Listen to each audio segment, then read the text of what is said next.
কেমন আছে অর্থনীতি?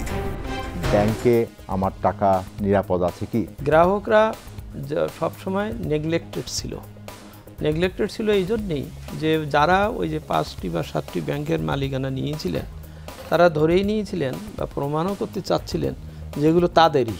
অংশগ্রহণে ডক্টর মোহাম্মদ আব্দুল মজিদ, সাবেক চেয়ারম্যান এনবিআর। আমি কোথায় দেব না দেব এটা ইচ্ছা আমার। যে কয়টি ব্যাংক বিশেষভাবে বিশেষ গ্রুপ দ্বারা পরিচালিত সেই ব্যাংকগুলোই খারাপ আছে। এবং মোহাম্মদ নুরুল আমিন, চেয়ারম্যান গ্লোবাল ইসলামী ব্যাংক। আমাদের সেপ্টেম্বর ডিসেম্বর কোয়ার্টারে কিন্তু যখন এই তথ্যগুলো আরও কার্পেটের নিচ থেকে বের হবে, কারণ বের তো হতেই হবে, ফরেন্সিক অডিট একটা হবে। উপস্থাপনা তৌফিকুল ইসলাম খান, প্রযোজনা মোহাম্মদ নাসির উদ্দিন ও ইয়াসমিন আক্তার। দেখবেন আজ রাত 10টা 20 মিনিটে।